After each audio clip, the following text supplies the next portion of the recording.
रामकृष्ण से पूछा गया कि आपका शारदा माँ के साथ विवाह हुआ, आप भी गृहस्थी दिखते शादीशुदे, हम भी, तो आपको तो काली माता मिलती है, बात करती है, और आप गदाधर पुजारी जी थे। अब गदाधर पुजारी के आगे माता प्रकट हो जाती है और माता ने कहा कि तोतापुरी गुरु से दीक्षा लो। तोतापुरी गुरु ने दीक्षा दी।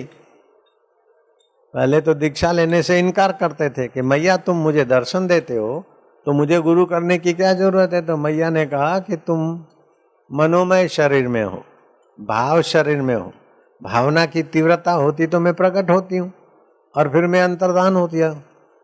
तो अन्नमय, प्राणमय, मनोमय, मनोभावमय शरीर, उसके अंदर विज्ञानमय शरीर है, उसके अंदर आनंदमय शरीर है, उसके अंदर तुम्हारा अपना आपा है। ये ज्ञान तो गुरु की कृपा से ही होगा। तो गदाधर महाराज ने तोतापुरी गुरु से दीक्षा ली। वही गदाधर महाराज तोतापुरी गुरु की कृपा से रामकृष्ण परमहंस कहलाए। ऐसे ही रामकृष्ण के चरणों में नरेंद्र आए और विवेक जगा, वैराग्य की तीव्रता आई और माँ से मांगा कि बस संसार का सुख सुविधा कुछ भी मांगने के लिए तो भेजा, लेकिन माँ ज्ञान दो, भक्ति दो, वैराग्य दो। तो विवेक वैराग्य बढ़ा तो आत्मा का साक्षात्कार हो गया। तो वो आत्मा परमात्मा दूर नहीं, दुर्लभ नहीं, पराया नहीं, लौकिक पुरुषार्थ की जरूरत भी नहीं। संसार की चीजों में तो लौकिक पुरुषार्थ करो, लौकिक चीजें मिले और छूट जाए, या तो चीजों वाला छोड़ के मरे या तो चीजें वाले को रोता हुआ छोड़ के चले जाए। लेकिन भगवत प्राप्ति में ऐसा नहीं है। लौकिक पुरुषार्थ अथवा लौकिक अकल होशियारी की जरूरत नहीं। केवल भगवान को पाने की तीव्र लालसा हो जाए और सत्संग मिल जाए तो भगवान तो यूं मिलते। जय जय सिया राम महाराज। बंदगी का था कसूर, बंदा मुझे बना दिया, मैं खुद से था बेखबर तभी तो सर घुमा दिया। वो थे न मुझसे दूर न मैं उनसे दूर था, आता न था नजर तो नजर का कसूर था। बस ऐसी ज्ञान दृष्टि आ जाती है। पीत्वा ब्रह्म रस योगिनो भूतवा उन्मत, इंद्रोमपि रंकवत भाषित अन्य से का वार्ता। ऐसा नहीं कि साधु बाबाओं को ही भगवान मिलते, साधु बाबाओं के लिए ही भगवान है, ऐसा साधु बाबा भी नहीं बोलते, शास्त्र भी नहीं बोलते।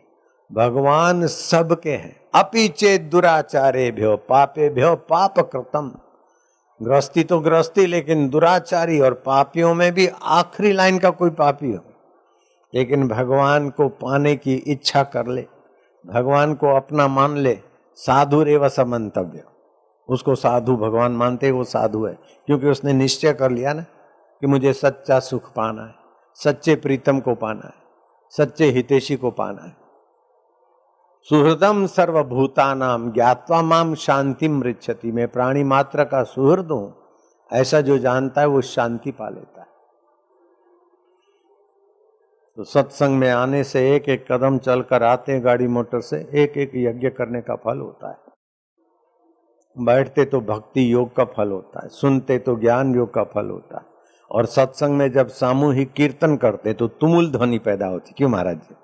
और तुमुल ध्वनि से पापी, नास्तिक से नास्तिक आ जाए तो जैसे संक्रामक रोग की आभा में आया हुआ व्यक्ति न चाहते हुए भी रोगी हो जाता है, ऐसे ही नास्तिक न चाहे तो भी भक्तों के कीर्तन के वाइब्रेशन में आने से उसके पाप ताप निवृत्त हो जाते और मुफ्त में उन्नति हो जाती है।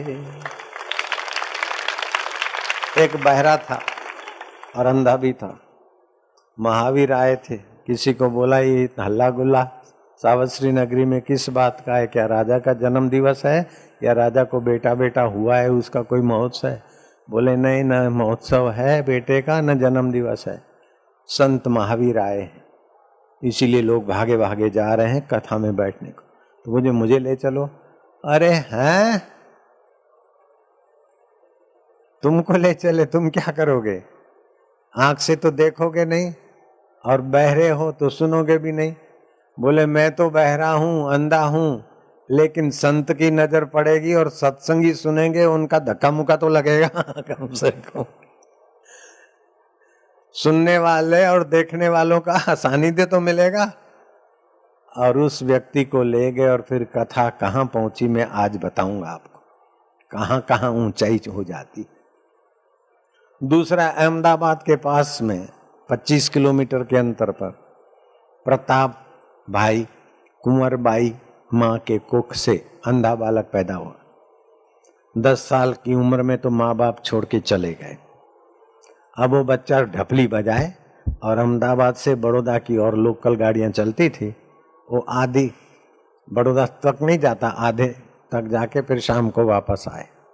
किसी सत्संगियों ने कहा कि सूरदास क्यों इतनी ठोकरें खाता है? बोले पापी पेट है, माँ मर गई, बाप मर गए, अंधा हूं, पेट के लिए करता है तो चल हम सत्संग में जाते, सत्संग सुनने को चल। भोजन तो वहां हो ही जाता है, भंडारा होता है, पंगत लगती है, जय जय सियाराम, जय जय सियाराम बालकों के बीच बैठ जाओ तो क्या भूखा रखेंगे? भोजन हुआ। सत्संग में एक दिन हुआ, दूसरा दिन हुआ, तीसरा दिन तो सत्संग से ये पता चला कि नाम जपत मंगल दिशा दसो हूं, जब ही नाम हृदय धर्यो भयो पाप को नाश, जैसे चिन की आग की पड़ी पुराने घास। नाम की महिमा और वो किसी सदगुरु के द्वारा मिल जाए तो गुरु मंत्र, और गुरु मंत्रो मुखे यस्य तस्य सिद्धि ना अन्यथा, गुरु लाभात सर्व लाभो गुरु हीनस्तु बालिशा। भगवान शिव जी ने कहा पार्वती को, वो वचन सुना। सत्संग के समय शाम को महंत भाईदास जी महाराज को प्रार्थना किया कि बाबा जी मुझे गुरु मंत्र दो। ईमानदार महंत थे, ऐसे ही महंत नहीं बनते, कुछ न कुछ सद्गुण होता है। क्यों महाराज जी? कुछ न कुछ सद्गुण की विशेषता होती है तभी महंत बनते, अली मवाली महंत नहीं बन जाते। और कोई गलती से बन भी गया तो फिर दूसरे महंत बोलते हैं तो ऐसे ही है, जय जय सियाराम। तो महंत भाईदास ने कहा कि देखो बेटे, मैं तो कथाकार हूं, मैं तो कथा बाजता हूं, भगवान के तरफ कोई की प्रीति हो जाए। मैं संत नहीं हूं, मैं मंत्र विज्ञान का ज्ञाता नहीं हूं। मंत्र में क्लिक होता है, मंत्र का ऋषि होता है, मंत्र का देवता होता है, और इष्ट मंत्र की सिद्धि वाला कोई महापुरुष मंत्र दे ना तो तेरा भला होगा। तो उस सूरदास बालक ने विल फाइंड ए वे, जहां चाह वहां रहा, किसी महापुरुष को खोज लिया, विनंती की और मंत्र लिया। मंत्र देने वाले संत ने बताया, हम भी बताते हैं वो विधि, तुरंत ये सक्रिय हो जाते हैं केंद्र। 5 शरीर 7 केंद्र और 22 नाड़ियां, उस पर सीधी असर पड़ जाती है, दीक्षा देने की कला हो तो वो सूरदास प्रीतम थोड़े ही दिनों में उसकी सुषुप्त शक्तियां जगी, और महाराज भीख मांगने से पेट भर रोटी मुश्किल मिलती थी, अब तो जरा सा बोले और लोग महाराज महाराज कहने लगे। मुंड मुंडाए 3 गुण, सिर की मिट जाए खाज, खाने को लड्डू मिले लोग कहे महाराज महाराज। अब तो महाराज महाराज महाराज।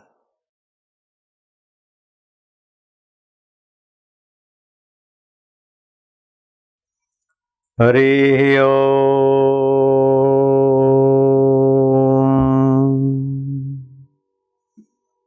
हरि ओम,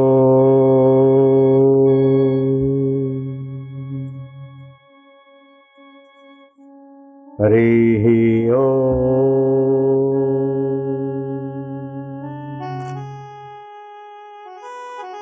ओम नमो भगवते वासुदेवाय। ओम नमो भगवते वासुदेवाय।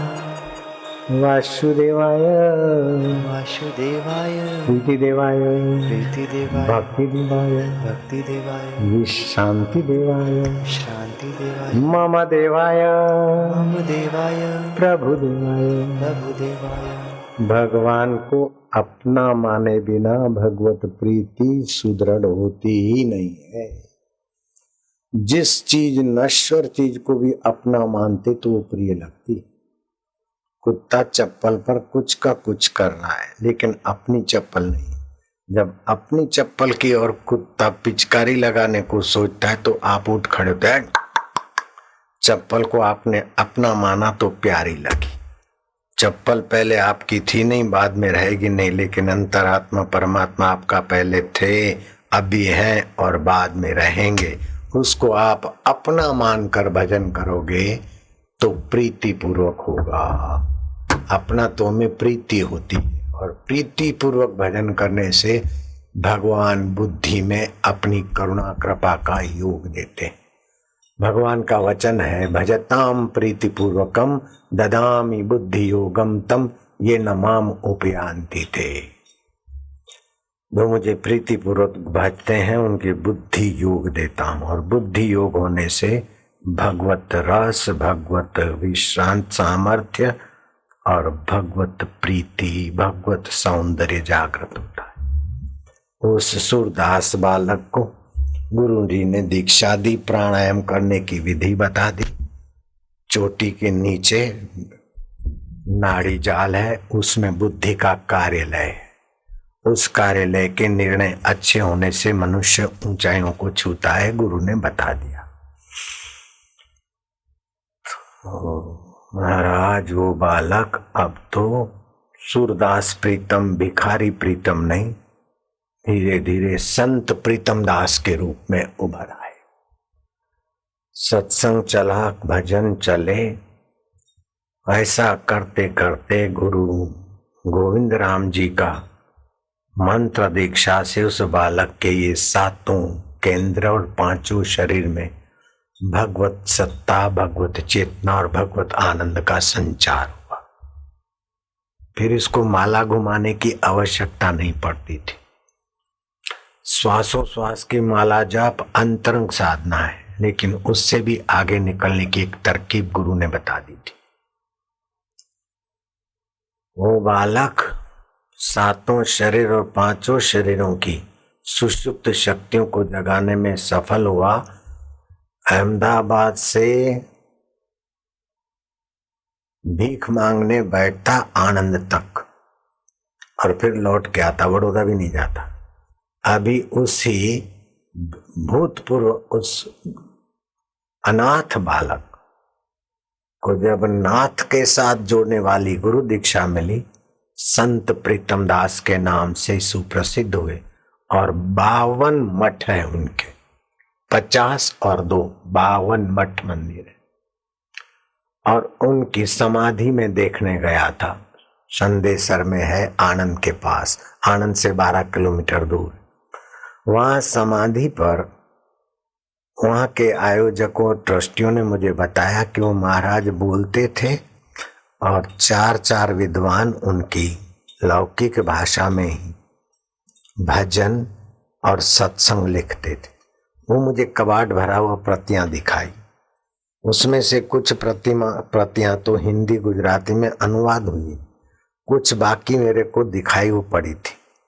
और उन्होंने ये भी बताया कि यूरोप के प्रसिद्ध रोमारोला संत के ट्रस्टी आए, हिंदुस्तान में घूमे, और विदेशों के युवक युवतियों का जीवन विकारों में तबाह हो गया है, तो भारत की भक्ति और कीर्तन और ज्ञान का प्रकाश हो, इसलिए ये प्रतिमाएं ले गए हैं कुछ प्रतियां, और उन्होंने अंग्रेजी में अभी छपाया होगा या छप गया होगा या छपता होगा। कहने का तात्पर्य है कि जन्मजात सूरदास होने पर भी गुरु दीक्षा मिलती है तो आपकी सुषुप्त शक्तियां जागृत होकर आपका असली स्वभाव प्रकट होता है। काम तुम्हारा स्वभाव नहीं है, काम लोफर आता है, तुम्हें नोच के गिरा के चला जाता है। काम विकार से बुद्धि क्षीण होती है, क्रोध से तप और शांति क्षीण होती है। लोभ से अनर्थकारी जो धन कमाते वो धन के सुख को और धन को नाश कर देता है। अहंकार से मित्र भी शत्रु हो जाते, लेकिन विनय से शत्रु भी मित्र हो जाते। इस प्रकार की सात्विक बातें समझकर लोग उनसे बड़े प्रभावित होते हैं। कौशंबी नगर में अंधे ने कहा, मुझे संत दर्शन के लिए ले चलना। है संत दर्शन? बोले क्या बोला? अरे संत दर्शन। बोले हाँ हाँ। तुम कैसे करोगे? हैं? अरे तुम बहरे भी हो, सत्संग कैसे सुनोगे, दर्शन कैसे करोगे? बोले मैं बहरा अंधा तो जरूर हूं, लेकिन सत्संग में जाने का महत्व समझने में मैं बहरा अंधा नहीं हूं, मुझे ले चलो, कृपा करो। विजय प्रताप के यहाँ पुत्र हुआ है ऐसी बात नहीं है। रानी सुनंदा ने राज्य भोज की व्यवस्था किया है ऐसी बात नहीं। संत आए और सत्संग होगा। उस सूरदास को कोई सज्जन आदमी ले गए। सूरदास को जाकर संत बैठेंगे उसके नजीक सामने बिठा दिया। जल्दी जल्दी संत सत्संग कर रहे महावीर, और महावीर का खास शिष्य गौतम बार बार उस सूरदास बहरे पर नजर डाल रहा है, मानो आज उसके लिए महावीर की जगह उस अंधे बहरे ने ले ली। महावीर बार बार देखते कि मेरा खास शिष्य और खास श्रोता बार बार उस अंधे और सूरदास को देख रहा है। सत्संग पूरा हुआ और महावीर ने पूछा कि गौतम आज तुम खुश तो हो? बोले भंते क्या अवज्ञा होगी। बोले मेरे और देखने के बदला। सत्संग का नियम है कि संत के तरफ देखे तो सत्संग सुनने का और समझने का विशेष फायदा होता है, और इधर उधर झांकते रहे बंदर के नाई तो उसको सत्संग का इतना दिव्य फायदा नहीं होता। और ये तुम जानते हो गौतम, तो आज फिर भी तुमने उस अंधे और सूरदास के तरफ टिकटिकी लगा कर देखी, क्या कारण था? बोले भंते मुझे ये था कि क्या इसने पाप किया है, क्या इससे भी ज्यादा कोई पातकी हो सकता है क्या धरती पर? आंखों से दिखता नहीं और कानों से सुनाई नहीं पड़ता, और हाथ पैर में दादर की बीमारी है और खुजलाता रहता है, और फिर भी सत्संग में आगे आके बैठा है। कौतूहलवश बार बार मेरी नजर उस पर जा रही थी। तब महावीर ने गंभीर वाणी में कहा कि इससे भी ज्यादा पापात्मा कौशंबी नगर के राजा विजय प्रताप के यहाँ जन्मा है। रानी सुनंदा जानती है और उसका पति और एक दाई जानती। वो लड़का ऐसा जन्मा है कि उसके हाथ नहीं है, पैर नहीं है, पेट मोटा है, चेहरा भयंकर है, सिर बड़ा मोटा है, और लपाक लपाक खाता है। राब राब जैसी चीज सुनंदा उसके मुंह में डालती है, एक तरफ से राब मुंह में पड़ती और दूसरे तरफ से कल की राब का गंदगी निकालता है, उसके पहले नहीं। ये तो रानी सुनंदा की पुत्र ममता है जो उसको पाल रही है, किसी को पता नहीं। और तल घर में ही बच्चा की प्रसूति हुई, वहीं पड़ा है, अभी अभी कुछ दिन पहले ही प्रसूति हुई। कौशंबी नगर का राजा छठी बठी नहीं मनाएगा, ऐसी लोथ पैदा हुई कि राजा मेरे घर बेटा पैदा हुआ ऐसा बोलने में भी कतराता है। और सुनंदा और उन्होंने निर्णय कर रखा है कि इस अभागी आत्मा का किसी को भी पता ना चले। अब कुख का जाया हुआ है तो रानी सुनंदा उसका पालन पोषण करती है, तल घर में दे आती है और मुंह में डालती है, तब नीचे से उसका कल का गंदगी निकलता है। भंते उस बालक को देखने की मेरी इच्छा है, आप आज्ञा दीजिए। जाओ कौशंबी नगर के विजय प्रताप को कह दो। विजय प्रताप के पास गौतम पहुंचा। गौतम की बात सुनकर विजय प्रताप दंग रह गए कि मैं और सुनंदा के सिवाय, दाई के सिवाय तीसरा कोई नहीं जानता है, तो तुमको किसने बताया? बोले इन पांचों शरीरों और सातों केंद्रों को जो जानता है, उसमें जिसने विश्रांति पाई हुई वो बहुत कुछ जानने की शक्तियां रखता है, ऐसा महावीर नाम के महापुरुष ने मुझे बताया है। अच्छा अच्छा, संत के तरफ से आए हो। सुनंदा उसी समय ले जाने उसको खिलाने की तैयारी करके आई रही थी। बोले सुनंदा जाओ इस महात्मा को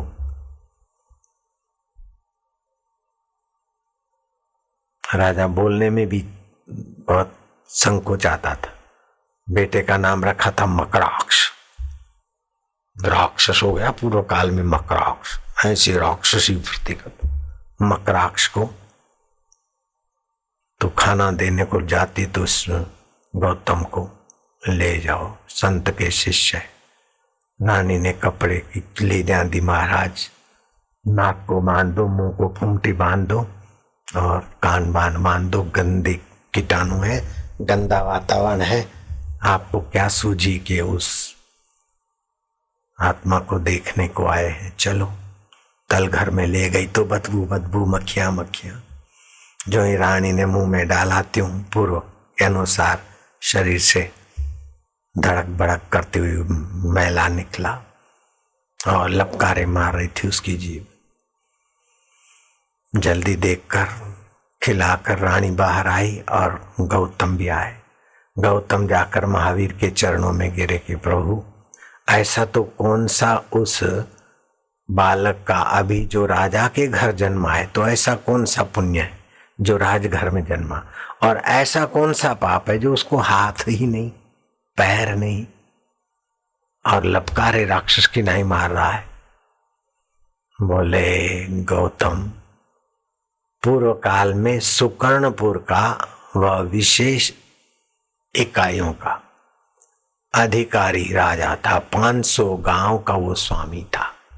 प्रजा का पालन करने की जिम्मेदारी से हटकर प्रजा की युवतियां सुंदरियां को अपनी बाहुओं में लेता और अपने रथ सजाकर सैर करने जाता। पैरों को गलत जगह ले जाने का पाप इसका इतना है कि प्रकृति ने इसे पैर भी नहीं दिए, और बाहुओं में युवतियों को फंसाने का पाप इतना है कि उसको हाथ भी नहीं दिए। फिर भी उसको राज्य की वासना थी, राज्य का चिंतन था। जाने अनजाने किसी संत महात्मा का दर्शन का फल राज्य परिवार में जन्म लेने का तो मिल गया, लेकिन कर्म की गति गहन है। तब महावीर के शिष्य को पता चला कि जगत में कितनी भी चतुराई करके कोई बुरा काम करे, देर सबेर उसको बुरा फल भोगना पड़ता है, और कोई देखे ना देखे और अच्छे काम करता है तो उसकी बुद्धि में भगवान प्रीति देते हैं, भगवान निमित्त काम करते हैं तो, और फिर उसे भक्ति साधना विवेक मिलता है और भगवान की अहेतु की कृपा से वो अपने दिव्य वैभव को पा लेता है। आपके अयोध्या में कनक मंदिर की कथा है। श्यामा घोड़ी ठाकुर जी का रथ खींचने की सेवा में लगाई गई थी। उस श्यामा घोड़ी के बुढ़ापे के कारण व्यवस्थापकों ने और मुखियाओं ने उसे टीकमगढ़ भेजने का निर्णय किया। घोड़ी के शरीर में, कुत्ते के शरीर में, ऊंट के शरीर में भी भगवान की भक्ति किया हुआ कोई चूक करता है तो उन नीच शरीरों में आने पर भी उसकी ऊंची भक्ति उसकी रक्षा करती रहती। राजा भरत जिसके नाम से अजनाब खंड भारत कहलाता है, उनका हिरण का चिंतन हिरण के शरीर में ले गया, लेकिन एकादशी के दिन वो घास पत्ती नहीं खाते। हिरण का शरीर छूटा तो ब्राह्मण के घर जन्मे और उनका नाम भरत रखा गया। इन ऐसी जड़ता का नाटक किया तो लोग उनको जड़ भरत कहने लगे। और श्यामा घोड़ी को पता चला कि मुझे अयोध्या की पुण्य भूमि से हटाकर अब टीकमगढ़ जो संस्था की जगह है वहां भेजना है। उस घोड़ी ने दाना पानी छोड़ दिया, लेकिन अधिकारियों ने तो रेलवे में बुकिंग कराकर चारा पानी डालकर एक डब्बे में छोड़ के ही आए। लेकिन भक्त आत्मा घोड़ी की ऐसी पुकार कि बिल्टी वालों के पास बिल्टी की नकल है, स्टेशन मास्टर दंग रह गया। घोड़ी रवाना किया, फिर ये डब्बा इधर कैसे? खोला तो घोड़ी, श्यामा घोड़ी मरी सी मालूम हुई। स्टेशन मास्टर घबराया और ये कनक मंदिर के संचालक को आकर कहा कि वो हमारे आदमी जिस बोगी में घोड़ी को रखा गया था वो बोगी का जोड़ना ही भूल गए। अब वो घोड़ी मरी हुई है, आप लोग इसे अयोध्या जी तीर्थभूमि में कहीं गाड़ कर दफना दो, टीकमगढ़ अब क्या ले जाए। अधिकारी आए, महाराज क्या भगवान की भक्ति और भगवान की लीला, पशु शरीर में भी भक्त वसल भगवान को कैसे हम उनकी लीला को और उनकी करुणा कृपा को भूल सकते हैं। अधिकारियों के साथ घोड़ी की सेवा करने वाला वो भी आया, देखा तो घोड़ी मरी सी दिखती है। वो समझता था कि घोड़ी कोई साधारण नहीं है, श्यामा घोड़ी। उसके कान में कहा कि अब देख, टीकमगढ़ जाने वाली बोगी ही लगी नहीं, तूने 3 दिन से दाना पानी, 17 तारीख का तेरा बुकिंग था, 14 तारीख से तूने खाना पानी छोड़ दिया। अब तेरी भक्ति भगवान ने स्वीकार कर दी, अधिकारी धोखे में रह गए और ये डिब्बा लगा ही नहीं। अभी तू अयोध्या में है श्यामा, अब तूने प्राण चढ़ा दिए हो तो प्राण नीचे ले आ। मृतक होने की लीला की हो अथवा तू मर भी गई हो तो तेरा शरीर इधर उधर घूमता हो तो फिर इस शरीर में आ जा श्यामा, नहीं तो हम तुझे धकेल धकेल के उठाकर घसीट के थक जाएंगे। तेरे अंदर प्राणों का संचार कर दे और उठ खड़ी हो जा। सिर थपथपाया, कान में फिर से कहा, मानो नींद में पड़ी हुई श्यामा घोड़ी ने करवट ली और हुंकारती हुई खड़ी हो गई और कनक मंदिर तक चलकर आई। ये तुम्हारे अयोध्यावासी पुराने लोग जानते हैं। जो लोग जानते हैं हाथ ऊपर करो। ये कथा जिन्होंने सुनी सुनाई होगी वो हाथ ऊपर करो, कई साक्षी है इस बात के। तो भगवान की सत्ता, भगवान की चेतनता, भगवान का वैभव और भगवान का सौंदर्य कण कण में छुपा है। इन विकारों ने उस पर काई जमा दी है, फिर भी वो सत्ता और वैभव प्राणी मात्र के अंदर छुपा है। सत्संग में जो लोग आते हैं उनका बड़ा सौभाग्य होता है कि वे भगवान की उस सत्ता को, वैभव को पाने के तरफ विश्वास करके चल पड़ते। कोटा और जयपुर के बीच एक छोटा सा तीर्थ है, उस तीर्थ में गए नारायण शर्मा उनके साथी। एक भिखमंगे को देखकर नारायण शर्मा दंग रह गया। आखिर जिज्ञासा जोर पकड़ी और भिखमंगे छोरे से पूछा, लेटा था, पड़ा था, पैर कटे थे, कि तेरे पैर एक्सीडेंट में नहीं कटे होंगे, घुटनों के ऊपर के भाग से बराबर सीधी लाइन में दोनों पैर कटे, तो ये पैर कैसे कटे, तू बता सकता है सच? बोले, बाबूजी मैंने अपने हाथ से अपने पैर काटे।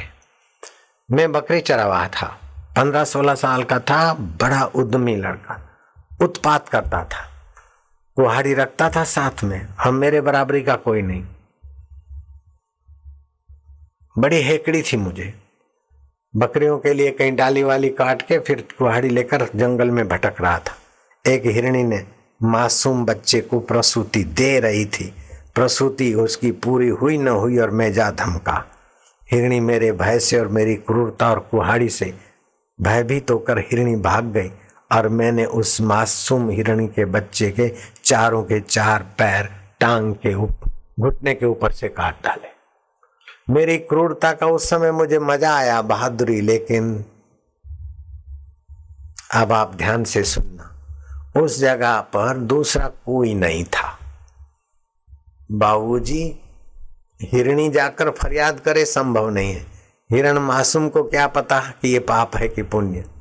फिर भी जो सबका निर्णायक, सबका रक्षक, सबका दृष्टा है, वो परमात्मा ने मुझे ऐसा दंड दिया कि थोड़े दिनों में मेरे गोडों में दर्द, इलाज करके थक गए, जो कुछ गरीब झोंपड़े वालों के पास होता है, कुटुंबियों ने थोड़ा बहुत लगाए। जयपुर हॉस्पिटल में भर्ती कर दिया गया और डॉक्टरों ने कहा लड़के को जिंदा रखना है तो जल्दी से जल्दी गोडे कटवा दो। घुटनों के ऊपर से दोनों पैर कट गए। बाकी रहा कितना कि अब 2 हाथ मेरे कटने बाकी है। कर्म की गति अति गहन है। आप देखो कैसी भगवान की नियति है। कर्म प्रधान विश्व करि राखा, जो जस करे तैसा फल चाखा। तो कर्म करने में सावधान रहो। आज रात को जो कुछ अच्छे कर्म हो गए भगवान को अर्पित करके धन्यवाद देना। गलती हो जाए तो क्षमा याचना करना, की हुई गलती दोबारा न दोहराए तो भगवान माफ कर लेते।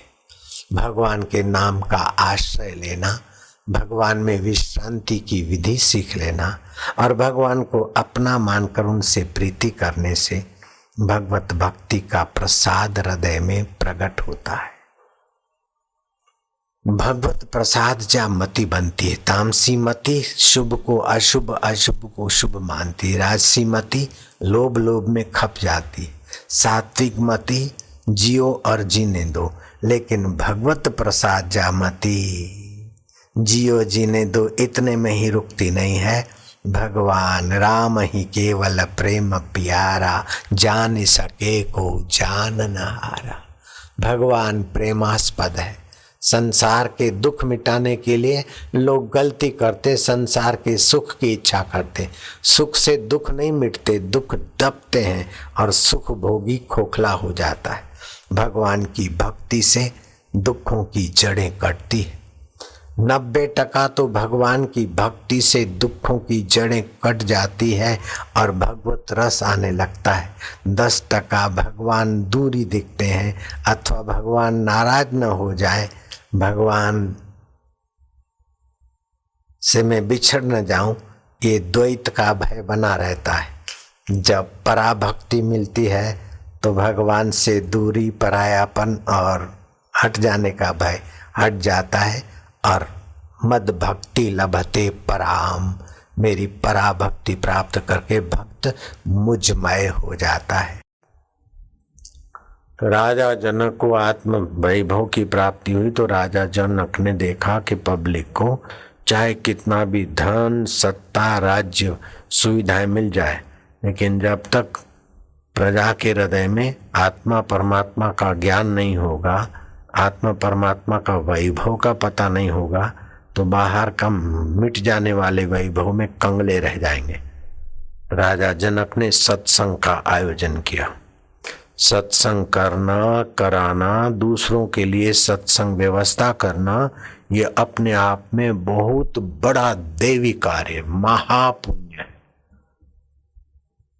दुखियारों का दुख मिटाना, संसारी सुख सुविधा देना, अच्छे मार्ग में लगाना, ये तो पुण्य है, लेकिन दूसरों को सत्संग देना ये महापुण्य है। तो राजा जनक ने महापुण्य रूपी प्याऊ लगाई। राजा जनक ने राज्य सत्ता के तरफ से सत्संग की व्यवस्था की। सत्संग शुरू हो, अष्टावक्र महाराज पहुंचे हुए संत थे, कथाकार नहीं थे, संत थे। नेता बोलता है तो भाषण होता है, प्रोफेसर बोलता है तो लेक्चर भाषण होता है, कथाकार बोलता है तो कथा होती है, लेकिन संत बोलते तो वो सत्संग बन जाता है। अष्टावक्र संत का सत्संग होना था। इतने में तो एक काला मूंछों वाला जंगली बड़ा सांप, समझ गए,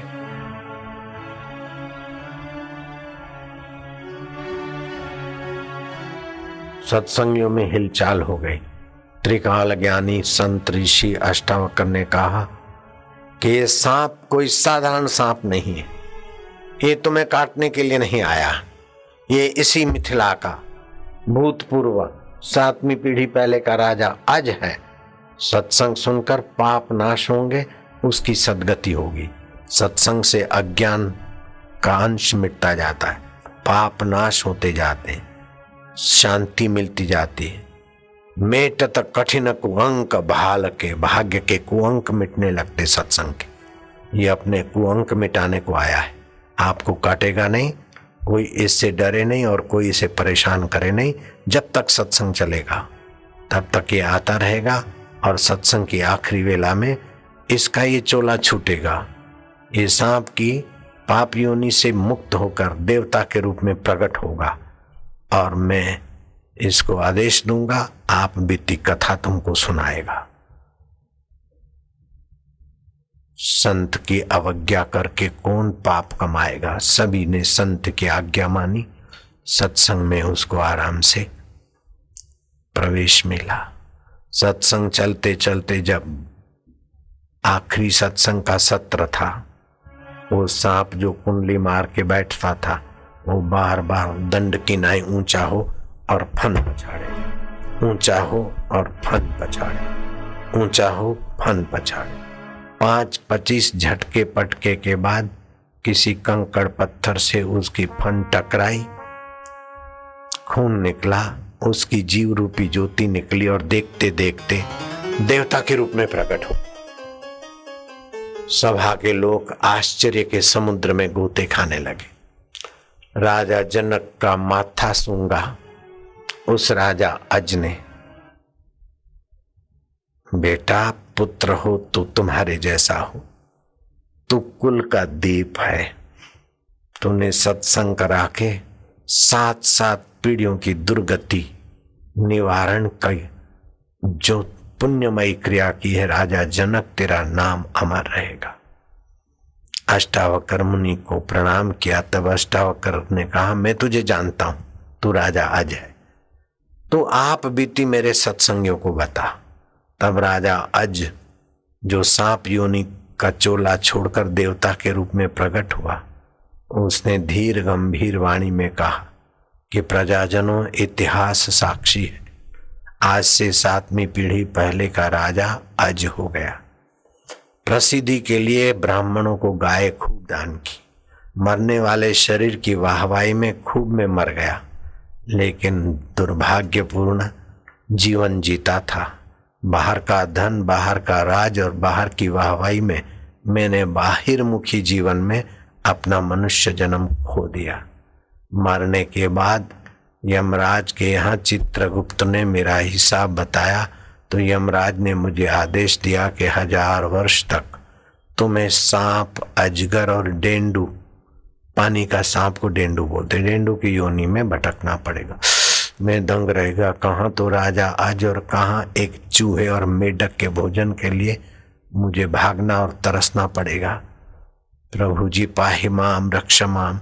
यमराज ने कहा, इधर कुछ नहीं चलता, हाँ एक उपाय है, भगवान को प्रार्थना कर, अगर तेरे कुल खानदान में कोई आत्मज्ञानी साक्षात्कारी महापुरुष का सत्संग करेगा, कराएगा अथवा उसमें साझीदार होगा तो तुम्हारी 7-7 पीढ़ियां तर जाएगी। अब ये प्रार्थना करो कि तुम्हारी आने वाली पहली पीढ़ी, दूसरी, तीसरी, बेटा, बेटे का बेटा, बेटे का बेटा, पोते का पोता भी अगर ऐसा आयोजन करवाता है तो तुम्हारा उद्धार हो सकता है, अन्यथा 1000 वर्ष तो तुम्हें भोग नहीं पड़ेंगे। आदेश हुआ, चंद्रमा की किरणों के द्वारा मुझे धरती पर गिराया गया। मैं अजगर का बालक हुआ। रात को निकलता पेट भरने के लिए, कभी शिकार करता, चूहा मेढक मिला तो कभी कोई बकरा का बच्चा या जीव जंतु, कभी भूखे पेट लौटना पड़ता। एक पूनम की रात को मुझे कोई शिकार नहीं मिला। प्रभात को मैं अपने बिल की तरफ लौट रहा था। उजाली रात होने के कारण कठियारे और घसियारे सुबह जल्दी जल्दी आ गए। उजाली रात में मुझ पर नजर पड़ी, पकड़ो मारो मारो सांप, अजगर, बड़ा सांप, अरे मोटा मोटा लंबा लंबा, पकड़ो पकड़ो मारो मारो। मैं आधे से ज्यादा तो अपने बिल में घुस गया, फिर भी उनके पत्थरों ने और डंडों ने मेरी पूंछ को तो लुहान कर दिया। अपनी पूंछ घसीट कर बिल में आराम करूंगा ऐसा सोचा, लेकिन भाइयों, जो मनुष्य जीवन में गुरु दीक्षा लेकर अंतर्यामी प्रभु में आराम करने की विद्या नहीं पाता वो अभागा सांप की योनि में क्या आराम करेगा। मेरे खून की गंध से जंगली कीड़ियों की कतारें लग गई। बड़ी बड़ी कीड़ियां मुझे नोचने लगी। कहाँ तू मिथिला का राजाधिराज महाराज गौ ब्राह्मण पतिपाल अन्नदाता कहलाकर सम्मानित होता था, कहाँ तो अपने शरीर को नोचने वाली कीड़ियों से जान छुड़ाने में असमर्थ छटपटाता जाऊं और कीड़ियों की कतारें बढ़ती गई। एक दिन बीता, पूरी रात तड़पता रहा। दूसरा दिन भी ऐसे ही गया और दूसरे दिन की रात भी ऐसे। एक एक दिन एक एक रात कैसे मेरा बीता होगा वो कल्पनातीत है। चौथे दिन की रात तो मेरे से कहर होने लगा। पेट में पानी की बूंद नहीं, भोजन का कौर नहीं, शरीर में खून नहीं। मानो राजाधिराज होकर जितना भी ऐश आराम मजा उड़ाया था वो सब की सब कसर निकाल दी इन कीड़ियों। पांचवें दिन की रात तो और कठिन, और छठे दिन की रात तो बार बार बेहोश हो जाता था। सातवें दिन सुबह मेरा दम टूटा, फिर मैं पानी का डेंडू बना। भूख मिटाने के लिए मेढक पकड़ा। कोई दयालु आदमी स्नान करने आया, बराबर निशाना मारा मेरे सिर पर। मैं बेहोश होकर मर गया। इस प्रकार 250 वर्ष मैंने कातिल दुख भोगे।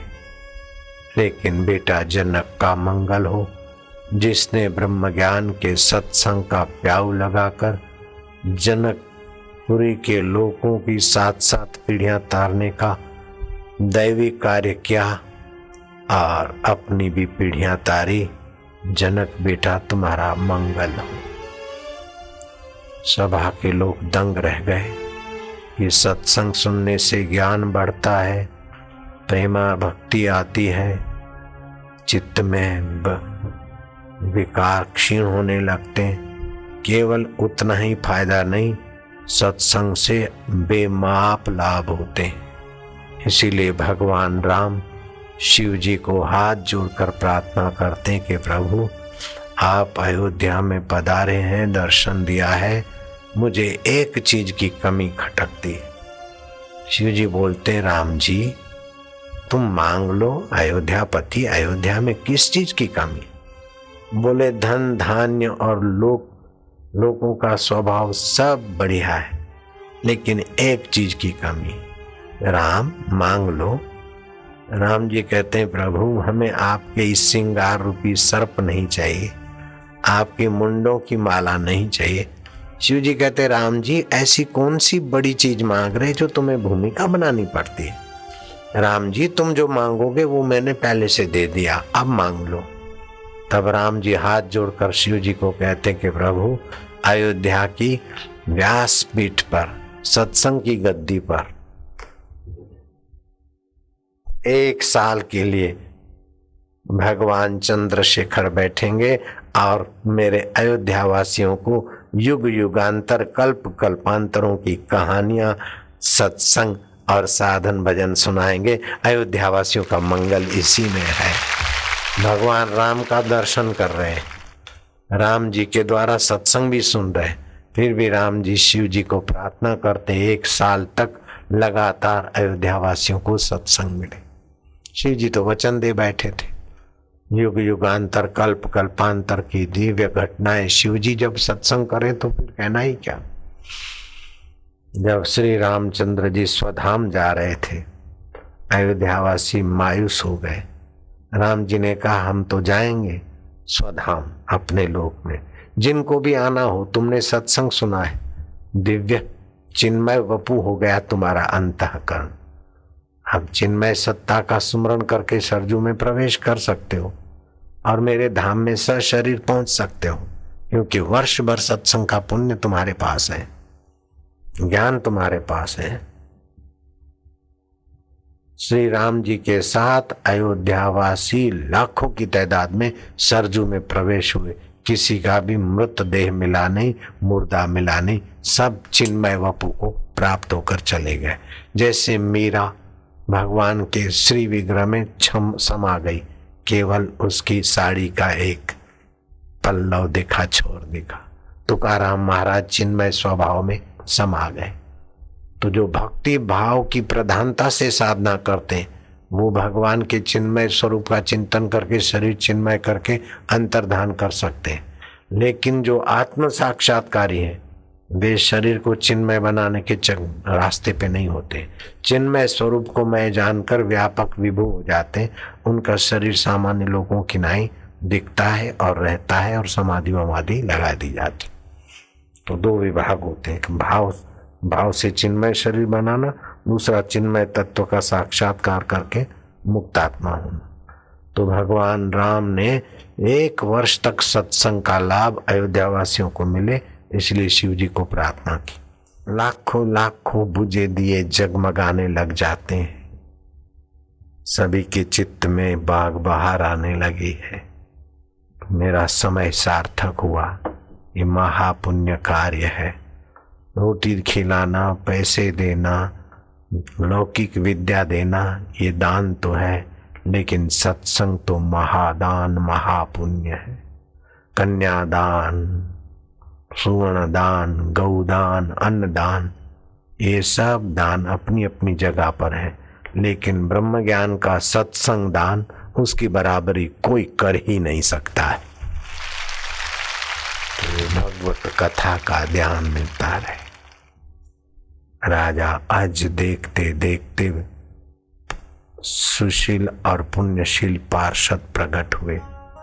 अष्टावक्र मुनि से प्रार्थना किए, महाराज हम तो हमारी सूक्ष्म व्यवस्था से जीवात्मा को ले जाते हैं स्वर्ग वाले को स्वर्ग में, नरक वाले को जमदूत पकड़ के ले जाते, लेकिन आपके पुण्य प्रताप से हम इनको अपने मन माने ढंग से तो नहीं ले जा सकते, इसलिए हम प्रकट होकर प्रार्थना करते हैं कि हमारा ईश्वरीय नियम का जो कार्य है उसमें आप आशीर्वाद दें, संकेत करें।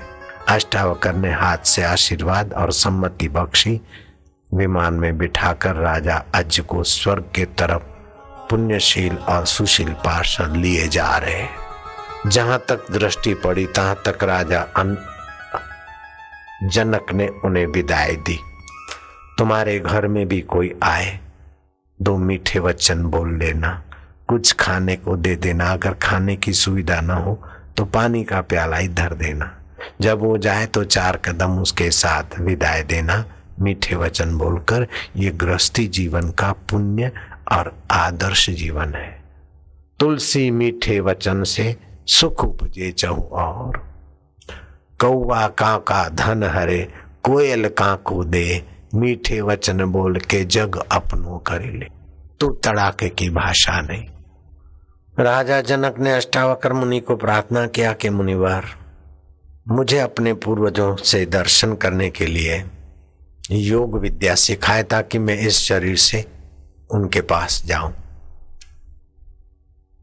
राजा जनक को अष्टावक्र ने योग विद्या की दीक्षा दी। वो जमाने में 2 महीना लगे तो अभी 4 महीने लगे, मैं भी बता सकता हूं, सिखा सकता हूं।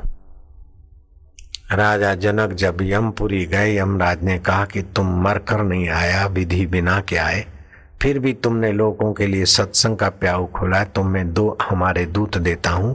स्वर्ग तो इधर को है, लेकिन 80 नरक, रौरव नरक, कुंभीपाक नरक होते हुए तुम्हें स्वर्ग में मेरे दूत ले जाएंगे। राजा जनक जो नरक की एरिया में गए तो हाय कष्ट, हाय पीड़ा, त्राहिमाम, बहुत दुख, बहुत कष्ट। जनक ने पूछा क्या बात है? बोले महाराज, पुण्य फलम इच्छन्ति पुण्यम न करोति मानवाः, पाप फलम न इच्छन्ति पापम करोति यत्नतः। पुण्य का फल तो चाहते लेकिन पुण्य नहीं करते, ऐसे लोगों को पाप का फल नहीं चाहते लेकिन बड़ी चतुराई से पाप करते, ऐसे लोगों को यहाँ नारकीय पीड़ा मिलती। हाय राम, मनुष्य जीवन पाकर भी नरक में आना कितने अभागे, निगुरे लोग कितने अभागे हैं। जनक को तरस आया, क्षण भर अपने परमात्मा में शांत हुए, फिर मीठी नजर से देखा, पापियों के पाप नाश हुए, आनंदित हुए, उल्सित हुए, अहोभाव से भर गए। जनक को बोलने लगे, जुग जुग जियो जनक, तुम धन्य हो। जनक ने अनजान होकर पूछा, क्या बात है? बोले, महाराज, आपने गुरु से दीक्षा ली है और आत्मा में विश्रांति पाई, आत्मा परमात्मा में गोता मारकर कृपा दृष्टि बरसाई उन पर, उनके पाप मिट गए, उन्हें शांति मिल रही। नारकी जीवों पर भी सच्चे संत रूप जनक की दृष्टि पड़ी, उनके पाप मिटे और हृदय में आनंद आया। पाप मिटने का फल क्या है कि हृदय में शांति और आनंद आने लगे। ये 2 दिवस के सत्संग में, जनक रूपी सत्संग में, अभी कल युग में तो देखो, किसी को कोई पाप, किसी को कोई दुख, किसी को कोई पीड़ा, किसी को पत्नी की परेशानी, किसी को पेट की, किसी को घुटने की, तो किसी को सिर की, और प्रदूषण की, पॉल्यूशन की और महंगाई की परेशानी तो घर घर में है। फिर भी 2 दिवस के जनक रूपी सानिध्य में आप दुख और परेशानी से मुक्त आत्मा होकर आनंदित आत्मा हो रहे हो, प्रसन्न आत्मा हो रहे हो, पवित्र आत्मा हो रहे हो। इतनी गर्मी में लाखों की तादाद में दोपहर को भी बैठ रहना। सुबह 6 बजे का दीक्षा के निमित्त कार्यक्रम चला और 1:30 बजे तक बैठे रहना, ये सत्संग रूपी जनक का प्रत्यक्ष प्रमाण है। तो जिन्होंने सत्संग किया है, करवाया है, करने कराने में साझीदार होते हैं, उन सभी को मैं भगवान शिव जी के तरफ से धन्यवाद देता हूँ। तो शिव जी कहते हैं, पार्वती उनकी माता धन्य है, उनके पिता धन्य है, उनका कुल और गोत्र धन्य है, जिनके हृदय में गुरु भक्ति है। आप बोलना, हाँ, शिव जी के वचन। धन्या माता पिता धन्यो, धन्या माता पिता धन्यो, गोत्रम धन्यम कुलोद्भव, गोत्रम धन्यम कुलोद्भव, धन्या च वसुधा देवी, धन्या च वासुदा देवी, यत्र स्यात् गुरु भक्ततः, यत्र सात् गुरु भक्त। पार्वती उनकी माता धन्य है, उनके पिता धन्य है, उनके माना तुम्हारे, जिनके हृदय में गुरु भक्ति, गुरु ज्ञान है।